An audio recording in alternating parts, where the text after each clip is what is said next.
What is up, YouTube? How are we doing today? I'm on a townhouse roof in Raleigh, North Carolina. Well, Knightdale, actually, right on the edge of Knightdale and Raleigh. You can see this is a big townhouse community. Wind damage, some replaced roofs, but the story goes the HOA was taking care of the roof replacements for, I don't know, some amount of time. And then they switched that. They told the homeowners, hey, you're gonna have to take care of your own roof. If you file a claim, we'll cover the deductible for you. I don't know how true that is. I've just had 2 property owners tell me that.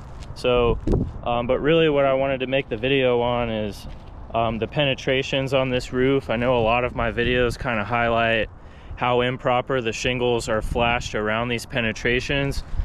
But this property owner has a leak and some rotted decking, and you can see this plastic boot. You know, these generally last about 10-12 years at best, depending on the exposure, if there's a lot of sunlight, what kind of weather or region you're in. But you can see this nail was just surface nailed through. That's never good. The caulking has failed, so these nails are exposed. And then you can see this dryer vent here. This is where the rot was around the penetrations in the attic. The flange on these dryer vents is usually very minimal. This is like maybe 2 inches. And then of course, this shingle here did not flash over it, which would have at least terminated this to here, eliminating the possibility of directional rain or leaks trying to get in right there, or at least greatly reducing the risk of that occurring. Same on this side. And then of course, no extra protection here where the top of the flange would be for water to get underneath it and come down.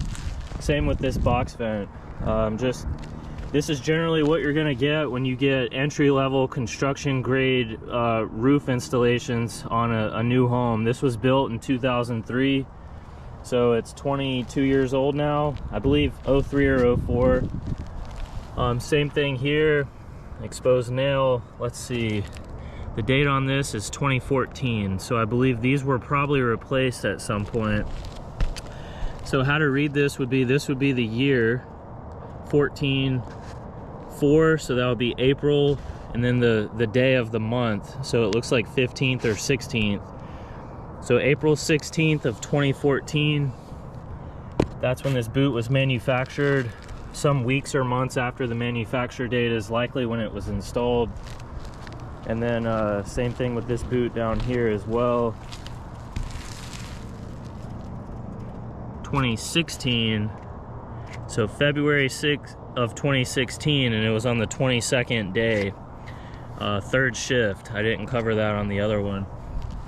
So penetrations are often the #1 reason you're going to get leaks on a roof. This type of ridge vent I would never recommend. It's a surface face nailed ridge vent.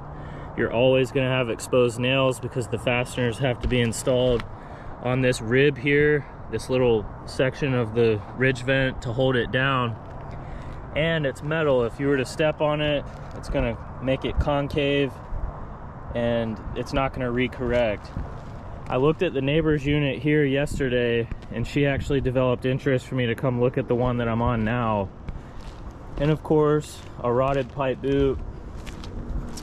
She has a leak inside from that. And then the real issue is this tarp here.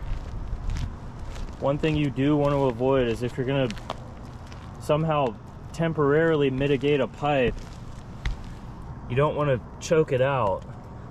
That can allow methane gas to build up in the house, especially if this vent pipe is attached to a toilet of some sort.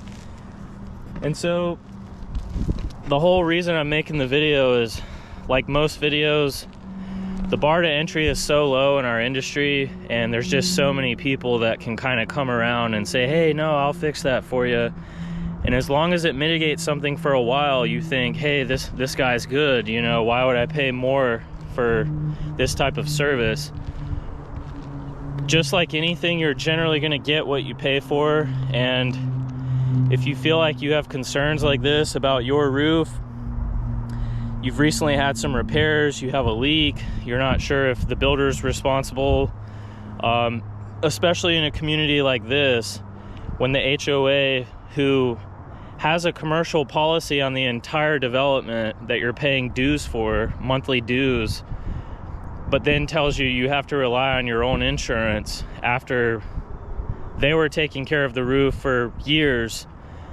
Consult with the lawyer if you have the money or the time to kind of see what's going on in your HOA covenants, to see what you are in fact responsible for and what they're responsible for. So separate from that, we're just here to service the community and homeowners that have roof concerns, and we want to help. So feel free to call us. My number is 919-880-9785, and you can call the mobile on-call number 919-241-ROOF or 7663. So we'd love to help you out. Again, this is Ben with Pro Performance Roofing out here in Knightdale, taking a look at some townhouse units here. Probably gonna go try to talk to some of the neighbors. They've got some missing shingles on their units. This one here, he's got some missing shingles as well. So we're gonna see what we can do. Hope to hear from you, and I hope you enjoy the content. Feel free to like and subscribe. I'll periodically be uploading more and more videos regarding